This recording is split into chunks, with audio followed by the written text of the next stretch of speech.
Hello buddies, जय हिंद सभी को। मैं हूँ आपकी मेंटर मिस आशिका और आज का जो हमारा टॉपिक होने वाला है वो होने वाला है एच सीरीज़ 2 सर्वनाम, जिसको हम इंग्लिश में प्रोनाउन भी बोलते हैं।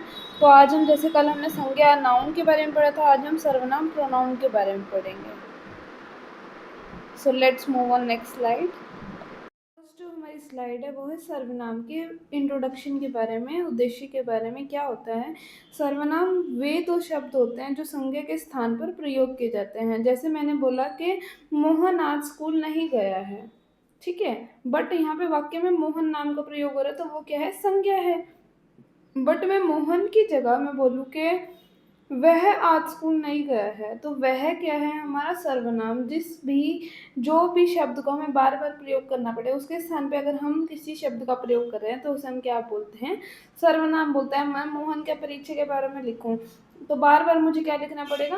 मोहन मोहन मोहन, है ना। तो मोहन के बार बार ना लिखकर मैं क्या लिख रही हूँ? एक बार उसके लिए वह लिख रही हूँ या उसे लिख रही हूँ, ठीक है। तो इन सभी शब्दों का प्रयोग करना हम क्या कहते हैं? उसे सर्वनाम कहते हैं। अब सर्वनाम के 6 प्रकार होते हैं। पहला होता है पुरुषवाचक सर्वनाम। जो भी सर्वनाम किसी भी व्यक्ति की व्याख्या करे या सुनने वाले की, बताने वाले की, या किसी के विषय के, किसी के बारे में बताए, उसे हम क्या बोलते हैं? पुरुषवाचक सर्वनाम बोलते हैं। अब इसके भी आगे 3 भेद होते हैं। पहला होता है उत्तम पुरुष, दूसरा होता है मध्य पुरुष, तीसरा होता है अन्य पुरुष। उत्तम पुरुष क्या होता है? जो पहला होता है बोलने वाला, जैसे मैं, हम, मेरा, हमारा, ठीक है। अब दूसरा क्या होता है? मध्य पुरुष। मध्य पुरुष मतलब जिससे बात की जाती है, जैसे कि मैं आप लोगों से बात कर रही हूँ, आपको पढ़ा रही हूँ, तो आप क्या हैं?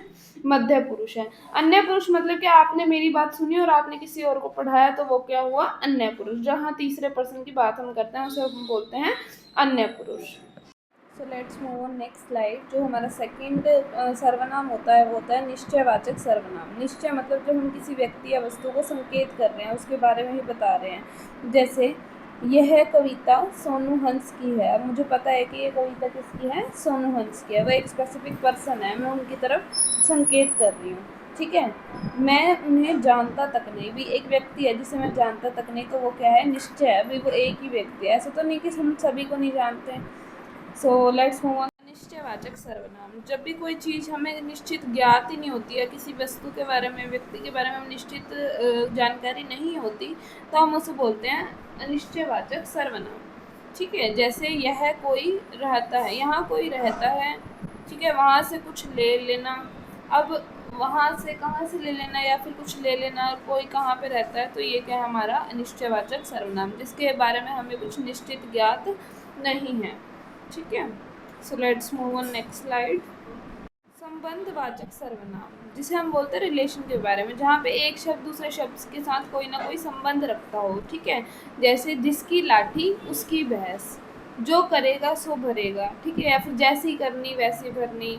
अगर हम कभी एक बोल रहे हैं कि राम ने शाम को खत भेजा, तो खत किससे रिलेट कर रहा है? राम और श्याम से। हमारा 5th है वो है प्रश्नवाचक सर्वनाम। प्रश्न मतलब प्रश्न से समझ में आ रहा है, जब हम किसी व्यक्ति से कोई प्रश्न पूछ रहे हैं तो उसे हम प्रश्नवाचक सर्वनाम में प्रश्नवाचक सर्वनाम के अंदर कंसीडर करते हैं। जैसे यह यहाँ कौन रहता है? मैं वहाँ कैसे जाऊँगा? तुम्हारा नाम क्या है? क्या तुम वहाँ जाओगे? तो हम किसी से अगर कोई क्वेश्चन पूछ रहे हैं तो वो किस में आता है? प्रश्नवाचक सर्वनाम में। अब जो लास्ट और 6th वन है हमारा वो है निजवाचक सर्वनाम। वे सर्वनाम जहाँ वक्ता के लिए आप या आप अपने शब्द का प्रयोग करते हैं, उसे निजवाचक कहते हैं। जैसे कि यह मेरा पेन है, या आप भला तो जग भला, ठीक है। तो मेरे बारे में कोई बात हो रही है, फिर मेरी पर्सनल थिंग के बारे में कोई बात हो रही है, तो वो क्या है? निजवाचक सर्वनाम, ठीक है। आपको इसकी जो प्रैक्टिस शीट है वो मेरी पोस्ट पे देखने को मिल जाएगी और उसके आंसर की भी मैं वहीं पोस्ट कर दूँगी। सो आज के लिए बस इतना ही। ओके, जय हिंद।